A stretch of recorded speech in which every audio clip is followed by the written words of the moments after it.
കാറ്റത്തി കിളി കൊണ്ട് ഇന്നത്തെ എപ്പിസോഡിലേക്ക് എല്ലാവർക്കും സ്വാഗതം. അങ്ങനെ നിധി കൂട്ടുകാരിയോട് സംസാരിച്ചുകൊണ്ടിരിക്കുകയായിരിക്കുള്ളൂ. അപ്പോൾ കല്യാണത്തിൻ്റെ കാര്യങ്ങളൊക്കെ പറയടി, നീ എങ്ങനെ ഇത്ര പെട്ടെന്ന് കല്യാണം കഴിച്ചെന്നൊക്കെ വിശേഷങ്ങൾ ചോദിക്കിന്. എന്തായാലും യാത്രയിലല്ല നീ പറയുന്നു പറയുമ്പോൾ നീ ഒന്നും മിണ്ടാണ്ടുന്നേ, ഞാനൊക്കെ പിന്നെ പറയാമെന്ന് പറയും. ഡ്രൈവർ കേൾക്കുമല്ലോ എന്ന് വിചാരിച്ചിട്ടാണ് അതൊന്നും പറയാണ്ടിരുന്നത്. പക്ഷേ അപ്പോൾ തന്നെയുണ്ട് നമ്മുടെ ഭാസ്കരൻ വണ്ടിക്ക് കാറിന് കൈ കാണിക്കിന്. അപ്പോൾ നിന്നിട്ട് നീ ആരുടെ മോനുണ്ടാന്നൊക്കെ ചോദിക്കും. അപ്പോൾ പേരൊക്കെ പറയുന്നുണ്ട്, മത്തായിരം മോനെന്നൊക്കെ പറയും. അങ്ങനെ വണ്ടിയിൽ കയറിയിരിക്കുന്നു. അപ്പോൾ നിധി ചോദിക്കുന്നുണ്ട് എവിടേക്കും പോകണമാണോ എന്ന് ചോദിക്കും. അപ്പോൾ ആദ്യമൊന്നും മിണ്ടില്ല, പിന്നെ പറയും ചോദിച്ചു കേട്ടില്ലേ എന്ന് പറയും. അപ്പോൾ ഈ കുട്ടി തക്കലയിലേക്ക് പോകണാണ് എന്ന് പറയും. ഞാനും അങ്ങോട്ട് തന്നെയാണെന്ന് പറയും. അപ്പോൾ പിന്നെ ഒന്നും മിണ്ടില്ല, രണ്ടുപേരും നിശബ്ദമായിട്ട് ഇങ്ങനെ പോകണം. പാട്ടൊക്കെ വെക്കാൻ പറയുന്നുണ്ട്. അങ്ങനെ ആദ്യം ഒരു പാട്ട് വയ്ക്കും, അത് ഇഷ്ടപ്പെടില്ല. രണ്ടാമത്തെ പാട്ട് വയ്ക്കുന്നു. നിധി ആകെ ടെൻഷനിലാണ്. ഭാസ്കരനെയും കൊണ്ട് പോകുന്നതിൽ ഭയങ്കര പേടിയുണ്ട് നിധിക്ക്. ആ സമയത്താണ് സുഭാഷും സുധീഷും കൂടെ വണ്ടിയിൽ പോകണം. ചേട്ടാ അവൾ വരില്ലേ തിരിച്ച്? ഇല്ലടാ, അവൾ ചിലപ്പോൾ അവിടെ നിൽക്കും ഹോസ്റ്റലിൽ, അല്ലെങ്കിൽ അവളെ വീട്ടിൽ പോകും. ചേട്ടാ ഒരു സമാധാനത്തിന് വേണ്ടി ഞാൻ ചേട്ടനോട് ചോദിക്കുന്നത്. അപ്പോൾ പിന്നെ നിനക്ക് പോകായിരുന്നില്ല എത്ര സംശയം ഉണ്ടെങ്കിൽ എന്ന് പറയും. അതിന് അവൾ എന്നെ കൊണ്ടുപോകണ്ടേ എന്ന് പറയും. അതിനല്ലേ ഞാൻ ചേട്ടൻ്റെ സഹായം ചോദിച്ചത്. അപ്പോൾ നിങ്ങളെല്ലാവരും എന്നെ പറ്റിച്ച്. അവളാണെങ്കിൽ എന്നെ അടുപ്പിക്കണില്ല, എനിക്ക് ആകെ ടെൻഷൻ എന്ന് പറഞ്ഞു. വരുമോ ഇല്ലേ എന്നൊക്കെ ആലോചിച്ചിട്ട് അവിടെ അവളൊരു കാര്യത്തിന് പോയതല്ലേ, ആ കുട്ടി വരാണ്ടിരിക്കുമോ? അങ്ങനെ നമ്മളോട് പറയാണ്ടൊന്നും അവളൊരിക്കലും പോവില്ല എന്നൊക്കെ പറയും. അപ്പോൾ പറയും ചേട്ടൻ എനിക്കൊരു 3000 രൂപ ഇട്ട് തരണം കേട്ടാന്ന് പറയും. എന്തിനാടാ, എൻ്റെ കയ്യിൽ കാശില്ല, ഞാൻ എടുത്തിട്ടില്ല എന്ന് പറയും. മൊബൈലില്ലേ, അതിലിട്ട് തന്നാൽ മതി എന്ന് പറയും. ചേട്ടൻ നോക്കിക്കോ, അടുത്ത മാസം തുടങ്ങി ഞാൻ ചേട്ടന് വീട്ടിൽ ചിലവിനുള്ള കാശ് തരും. ആണോ എന്ന് പറയും. ഉറപ്പായിട്ടും തരും. ഇപ്പം ഞങ്ങൾ കുടുംബമായില്ല എനിക്ക്. അപ്പോൾ എന്തായാലും കാശ് ഞാൻ ചിലവിന് തരും. കാര്യം ചേട്ടൻ്റെ ചിലവിൽ അനിയൻ കഴിഞ്ഞതിൽ തെറ്റൊന്നുമില്ല. പക്ഷേ നിധി അങ്ങനെയല്ലല്ലോ, നിധിക്ക് അതൊരു മോശക്കേടല്ലേ. അപ്പോൾ അതുകൊണ്ട് ഞാൻ ചിലവിനൊക്കെ തരും കേട്ടാന്ന് പറയും. ശരി ശരി എന്ന് പറയും. അങ്ങനെ ഒരുപാട് കാര്യങ്ങളൊക്കെ സംസാരിച്ചുകൊണ്ട് പോകുമായിരിക്കും ചേട്ടനും അനിയനും. അപ്പോൾ പെട്ടെന്ന് ചേട്ടാ അതേ നോക്കി ഒരാൾ വരുമെന്ന് പറയും. അപ്പോൾ പെട്ടെന്ന് തന്നെ നമ്മുടെ സുനന്ദനെ കൈ പിടിച്ച് റോഡ് സൈഡിൽ ഇപ്പുറത്തെ സൈഡിലേക്ക് ആക്കും.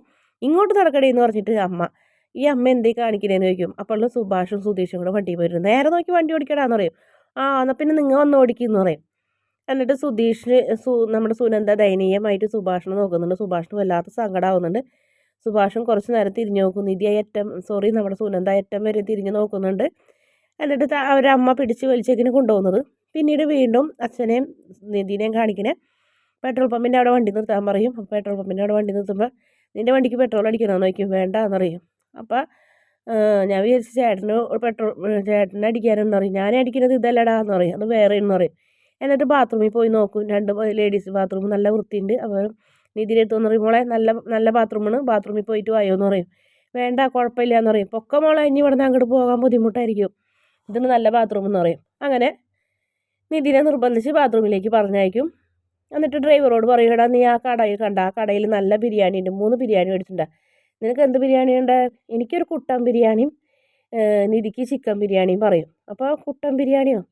മട്ടനല്ലടാ, നല്ല പോത്തിൻ്റെ ഇറച്ചി കൊണ്ട് ഉണ്ടാക്കണതാണ്, അതിന് കുട്ടൻ ബിരിയാണി എന്ന് പറയും. എനിക്കത് മതി, വേറെ അകലെ പോയാലൊന്നും കിട്ടില്ല എന്ന് പറയും. അങ്ങനെ കാശും കൊടുത്ത് പറഞ്ഞയക്കുന്നു. ബാക്കി കാശ് തരണോട്ടാന്ന് പറയും. അത് കഴിയുമ്പോൾ നിധി വരുമ്പോഴത്തേനും കാറിൽ ഡ്രൈവർ സീറ്റിൽ ഇരിക്കുന്നത് നമ്മുടെ ഭാസ്കരനാണ്. നിധിക്ക് ആകെ പേടിയാവും. ഡ്രൈവറോ എന്ന് ചോദിക്കും. മോൾ കയറിയാന്ന് പറയും. കയറിയെന്ന് പറയും. എന്നിട്ട് നേരെ ഡ്രൈവർ വണ്ടി എടുത്തിട്ട് നേരെ ഹോട്ടലിൻ്റെ മുന്നിൽ ചെന്ന് നിർത്തും.